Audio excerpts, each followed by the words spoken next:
Hey, salut tout le monde, j'espère que vous allez bien, c'est Clément, vous êtes sur Card City, pensez au petit pouce bleu, puis à vous abonner forcément, et puis si vous avez envie de communiquer un peu avec nous et avec la communauté, vous avez l'espace des commentaires juste en bas. Aujourd'hui on va parler d'une vidéo assez intéressante, bien sûr c'est une vidéo qui est personnelle, c'est mon ressenti, on va parler du meilleur TCG, en tout cas le TCG qui a le plus d'avenir selon moi. En effet, il y a énormément de TCG qui sont venus là, qui ont émergé un peu partout, à savoir Rise, One Piece, Lorcana, enfin je vous parle un peu des plus connus, et on va un peu décortiquer tout ça à travers 3 points. Le premier point, ça va être principalement quelles sont les cartes les plus chères, parce que on va pas se mentir, le TCG c'est super important, et l'aspect collection fait partie intégrante du trading card game. Voilà, ensuite on va parler du gameplay, c'est-à-dire quel type de jeu est le plus cool à jouer, le plus simple, qu'est-ce que vous aimez, bien évidemment, c'est un avis subjectif, et ça ne concerne que mon avis personnel. Vous avez l'espace des commentaires en bas pour débattre, n'hésitez surtout pas. Pour finir, on va parler de l'engouement, et ça, une fois de plus, alors c'est chiffré parce qu'on va parler de mon site, cardcity.com, et on va parler des ventes assez récentes, qu'est-ce qui parle mieux, qu'est-ce qui est le plus intéressant aujourd'hui entre tous ces TCG. On se retrouve tout de suite, mais avant, vous connaissez Jingle Bang.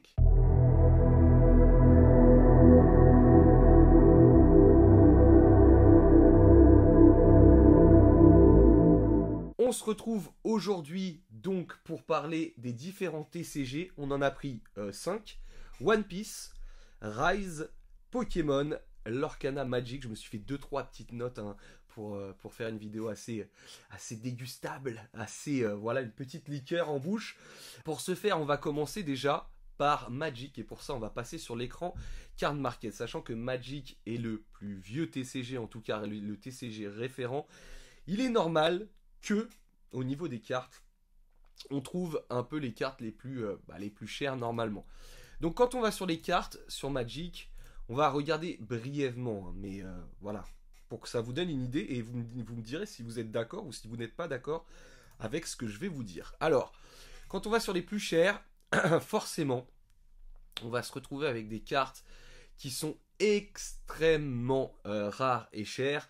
Notamment, je vous épargne celle-ci, mais notamment le Black Lotus Alpha, les amis, où on tourne aux alentours pour un good X, on est entre 64 et 100 000 euros. Ce sont des vrais prix, les amis, c'est des cartes. Moi, j'ai déjà eu un P9 Alpha, donc un Black Lotus Alpha, et effectivement c'était il y a quelques années, et ça partait déjà dans les 40-45 000 euros, donc autant vous dire les amis que ces prix ne sont pas délirants, et c'est vraiment les prix appliqués.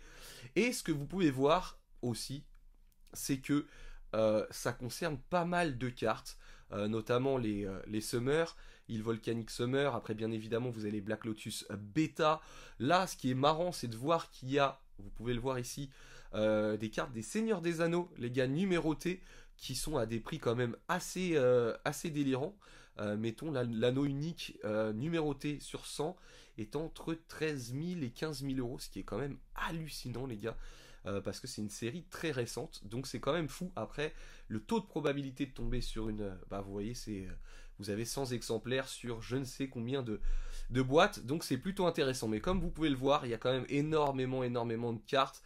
Voilà, déjà tout le P9, tout ce qui est Unlim, toutes ces choses-là, il y a énormément de cartes, et le fait qu'il y ait la réserve list, à savoir des cartes qui ne seront jamais réimprimées, entre guillemets, parce qu'ils ont fait, mettons là les boîtes de 30 ans, où des cartes étaient réimprimées, notamment le Black Lotus, et ce qui est marrant, c'est qu'on voit que le Black Lotus 30 ans, ici même, est plus cher qu'un Black Lotus Unlim, ce qui est quand même assez fou, même si ils sont mint. C'est quand même assez fou, c'est des cartes qui ont été quand même réimprimées, même si le dos est différent et que certains les assimilent à des proxys. Peu importe, en tout cas, vous avez quand même des cartes très très chères dans Magic, et les prix sont assez stables au cours des ans. Maintenant, on va voir Pokémon. Pokémon, forcément. En termes de cartes, je pense, les amis, il n'y a pas de carte aussi chère que Pokémon. La licence Pokémon, je pense qu'il n'y a pas de cartes plus chères que Pokémon, et on va le voir tout de suite. Et encore, je vous parle de cartes qui sont disponibles sur Card Market. Je vous parle même pas de d'un petit Pikachu Illustrator, quoique là nous avons un Pikachu Illustrator avec 0 vente. Ça a l'air d'être un... Alors je sais pas si c'est fake ou pas, mais 100 000 euros c'est donné les gars. C'est donné pour un Pikachu Illustrator Near Mint. Alors très bizarre les gars, c'est un Allemand avec 0 vente. Bon bref, en tout cas c'est beaucoup plus cher, mais vous voyez déjà le prix des cartes, c'est quand même incroyable. Vous avez des cartes à 20 000 euros, vous voyez 19 000 euros et encore, ça c'est dans des états qui sont très faibles. Vous connaissez Pokémon Défi la Chronique. On parle souvent de Pokémon dans les médias parce qu'il y a des ventes records qui sont faits sur la licence. Donc voilà, je pense que Pokémon sans hésitation, top 1 au niveau des cartes. Maintenant, Rise, il n'y a pas Rise sur Card Market, on espère que ça arrivera un jour. Pour une nouvelle licence, Rise, il y a quand même des cartes qui sont assez chères et qui ont une cote dès le départ qui a été assez tenue, c'est-à-dire qu'il n'y a pas eu de décote ou d'enflammer des prix, c'est quelque chose d'assez stable, d'assez sain, et on a des cartes qui sont relativement chères, qui peuvent aller jusqu'à des 2-3 000 euros pour un jeu très récent, c'est quand même incroyable, et il y a un panel de nouvelles cartes de créateurs ou des choses comme ça qui sont super intéressantes. Je vous invite à aller sur notre site internet cardcity.com si vous voulez en savoir un peu plus sur le TCG Rise. Maintenant, on va aller sur l'Orcana les amis et voir pareil les cartes, qu'est-ce qu'il y a, quelles sont les cartes qui ont augmenté et autres. Quand on regarde, on a forcément les amis les plus chers. Alors ça, on va les enlever, c'était lors de la convention. Donc on va pas trop les compter, on va plutôt compter sur des cartes qui sortent de display. Et sans trop sourciller, on a en premier plan la Elsa qui est autour des 1200 euros pour un chapitre 1 enchanté qui est sorti il n'y a pas si longtemps que ça les amis. Il y a moins d'un an hein, pour l'Orcana. Il y a moins d'un an, donc c'est quand même très très bien. On enchaîne avec, oh c'est bizarre, Ursula, très bizarre, ok, qui reste à 400, qui reste dans ces eaux-là. C'est bizarre parce que normalement les princesses étaient bien plus chères. Alors attendez, on va essayer de voir, mettons, la fée clochette. Ouais, 439, ok, elle a un petit peu baissé. Mais voilà, on est dans des prix assez cohérents par rapport à la rareté des cartes ou les choses comme ça. Par contre, attention, il y a énormément de spéculation sur l'Orcana. Vous voyez, ça fait comme ça. Très clairement, il y a énormément de changements de prix.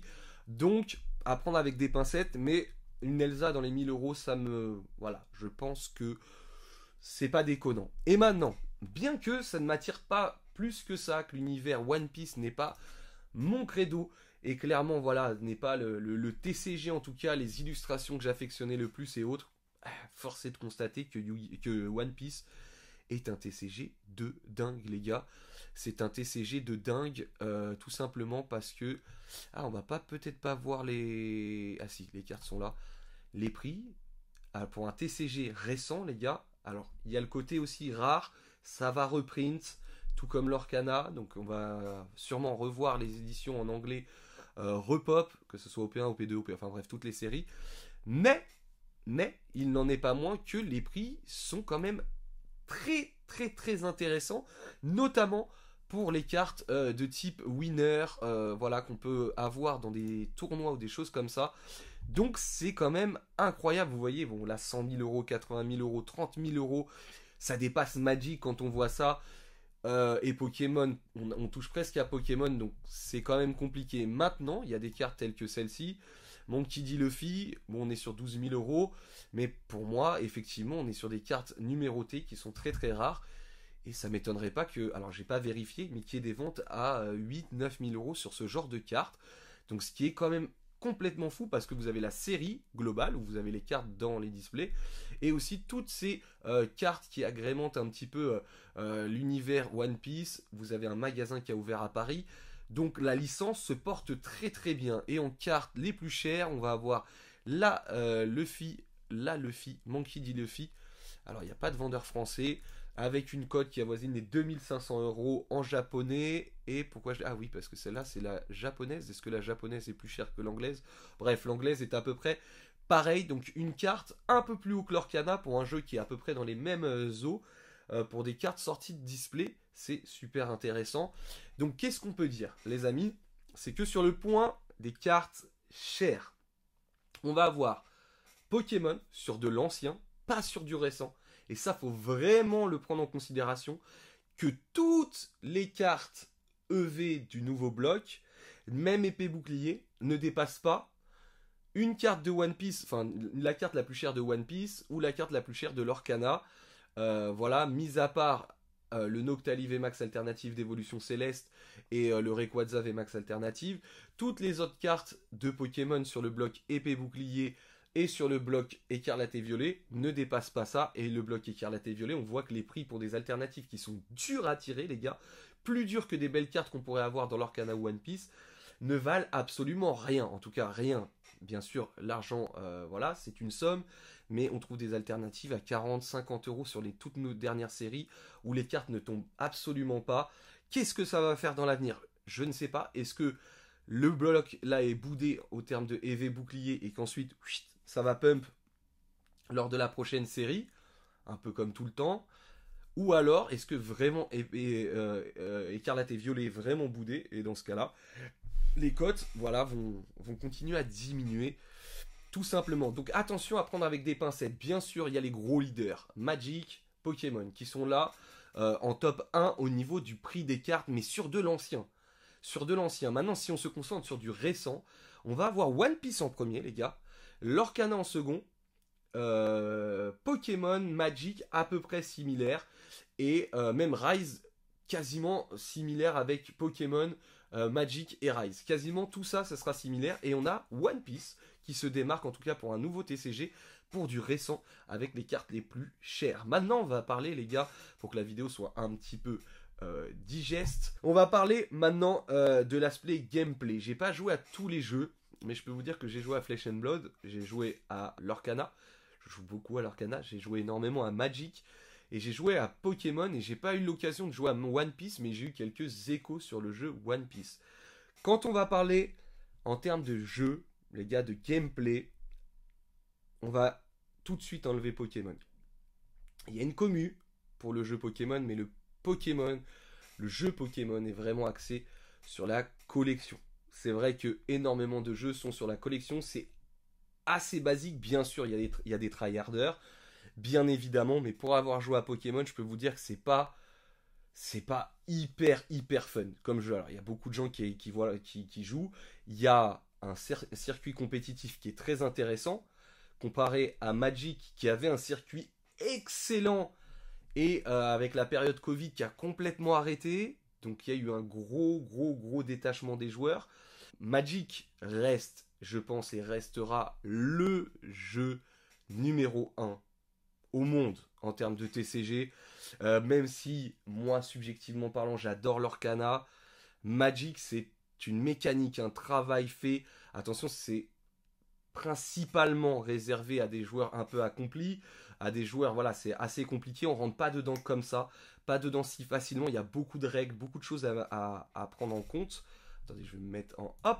Il y a beaucoup de choses à prendre en compte, beaucoup de stratégies. Voilà, vous avez le format Legacy, le format Vintage, le standard, le moderne. Vous avez beaucoup de standards parce que depuis le temps, bah forcément, il a dû avoir un peu de cases pour pouvoir mettre des joueurs qui veulent s'orienter vers le récent avec un turnover très récent, le moderne avec un turnover un peu moins conséquent, voilà, mais quand même, qui est agrémenté de plein de cartes qui sortent. Et vous avez le Legacy où vous pouvez jouer avec des anciennes cartes et des choses comme ça, mais avec des decks qui sont relativement très chers, enfin, voilà, qui ne s'adressent pas à toutes les bourses, quoique le standard coûte très cher aussi, parce que le turnover est très important sur Magic. Maintenant, je pense que Magic reste le numéro 1 en termes de jeu. Malheureusement, Magic, beaucoup trop de reprints, beaucoup trop de cartes qui sont reprints avec le temps, et ça, les joueurs en ont marre.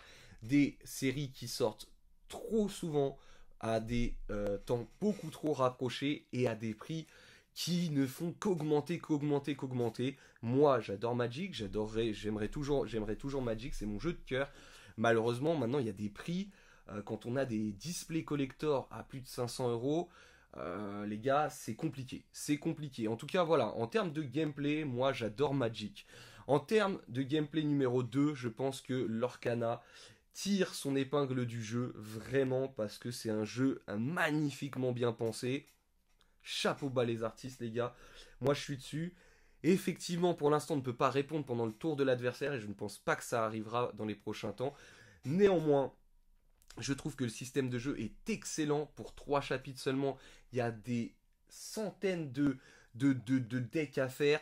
La méta change absolument tout le temps. Donc vraiment, chapeau bas les artistes, c'est un super jeu. Et en plus de ça, ça y est, le circuit compétitif est lancé.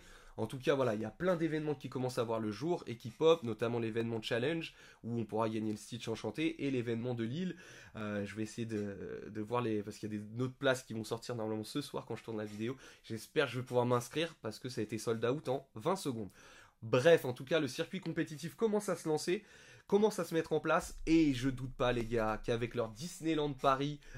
Je pense qu'ils vont organiser des événements dont on n'est vraiment pas prêt parce qu'ils ont l'immobilier, les gars.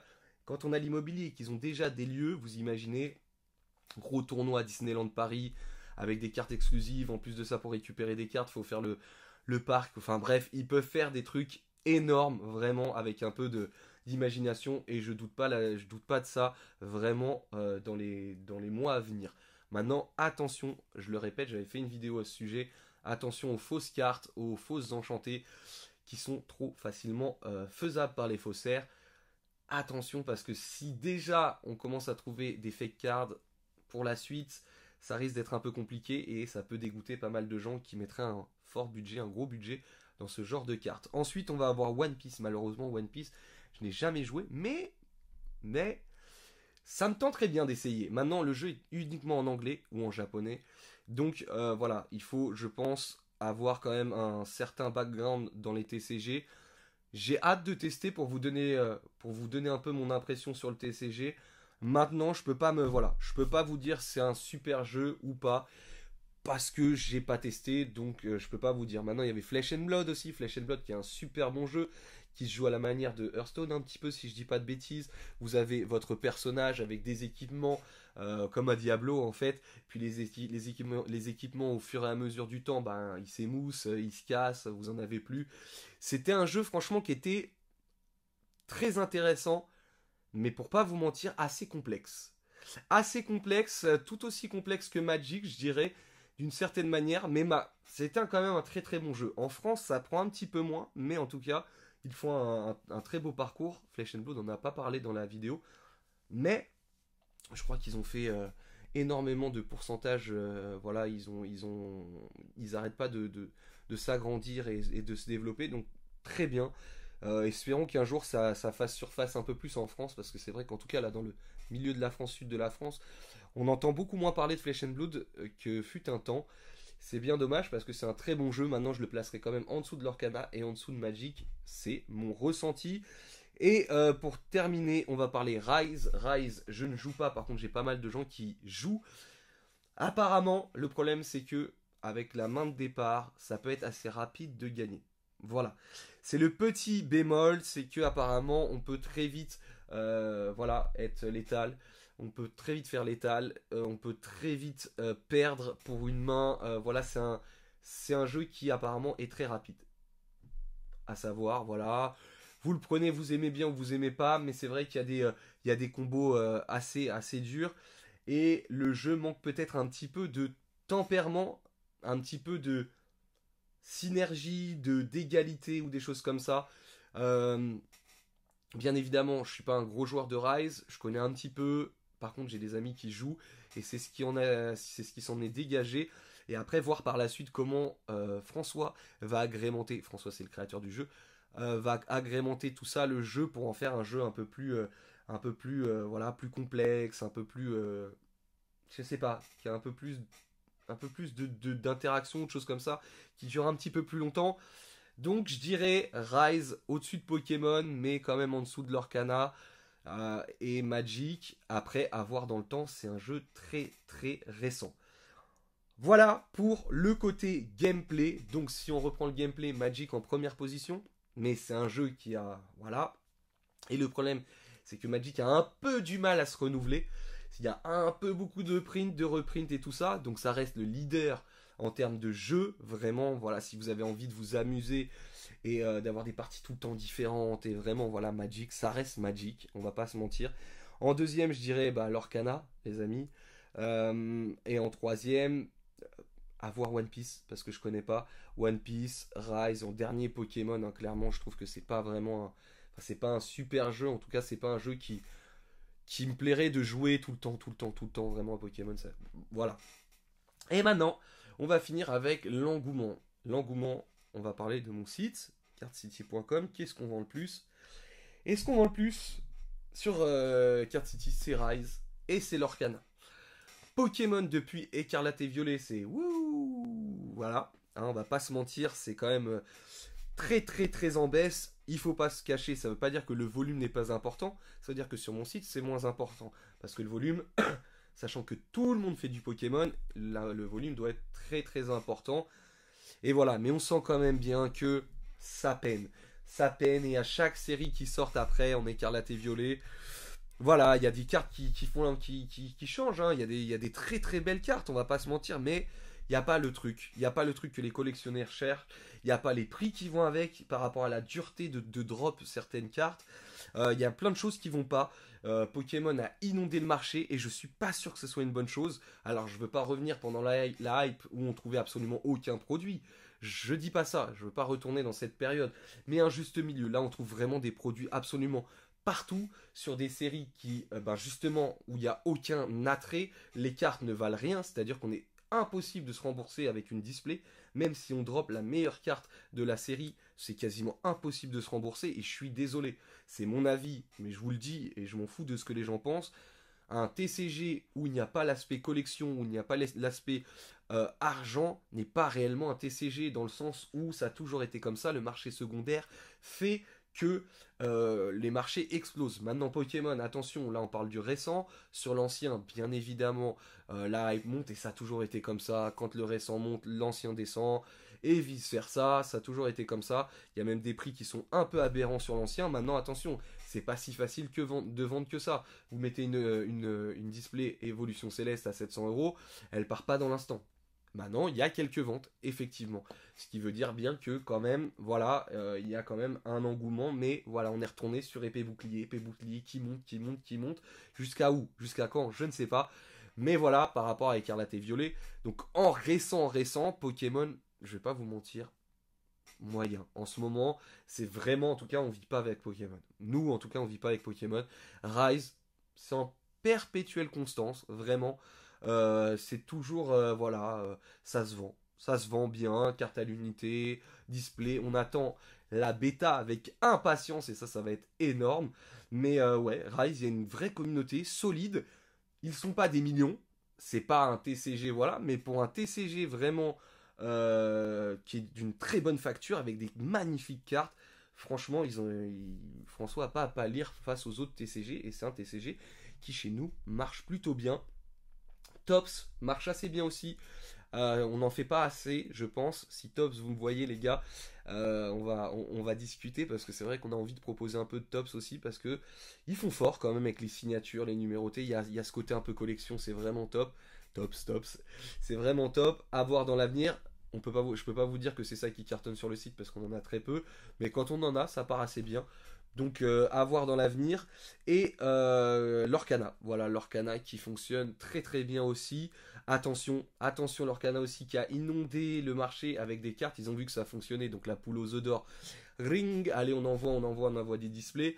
Et c'est vrai que nous on en vend énormément en box break, mais parce qu'on a une petite communauté Lorcana quand même qui est toujours sur les lundis en live ou sur l'application Blister. Donc on vend assez régulièrement, donc ça nous fait beaucoup de ventes. Maintenant en display comme ça, moyen, plus que Pokémon, mais c'est pas la folie. Donc voilà, je dirais Rise, Lorcana, Pokémon quasiment en dernier. On en vend un peu en box break ou des choses comme ça. On a des petites commandes de temps en temps, mais c'est pas la folie. Voilà, faut être honnête, c'est pas la folie. Donc si je faisais une petite conclusion de tout ça, les amis, je dirais que les TCG qui ont le plus d'avenir pour moi, c'est One Piece et Lorcana. Parce qu'ils ont su prendre des gros gamers, des gros collectionneurs d'autres licences comme Magic, qui sont venus à One Piece et qui sont venus à Lorcana. Pareil sur Pokémon, beaucoup de gens de Pokémon qui sont venus sur Lorcana et sur One Piece. Donc actuellement, je trouve que c'est les personnes, enfin en tout cas c'est les licences qui font le mieux les choses, à savoir des grands tournois ou des choses comme ça, je dirais One Piece, Lorcana, la preuve One Piece qui ouvre quand même à Paris un magasin, un shop dédié à ça. C'est quand même super intéressant de voir ça. Magic, malheureusement, ben il y a eu des très belles choses, Seigneur des Anneaux ou des trucs comme ça, mais les prix sont vraiment très hauts et il y a un turnover qui est trop rapide, vraiment trop rapide. Donc j'ai un peu peur que dans le temps, Magic ça descende un peu, même si ça restera le TCG référence là-dessus, on est d'accord. Et après il y a Rise aussi qui a un super avenir. Pour le coup, Rise devrait sortir un peu plus. François, si tu regardes cette vidéo, n'hésite pas, hein. Entoure-toi de bonnes équipes, voilà, n'hésite pas à déléguer parce que le travail est énorme.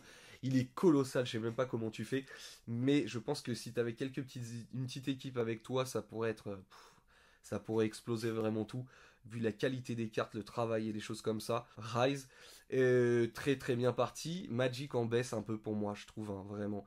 Et Pokémon, Écarlate et Violet, on a beau dire ce qu'on veut. Mon ressenti, mais c'est pas que mon ressenti, hein, tous les pros on a le même ressenti, ça peine.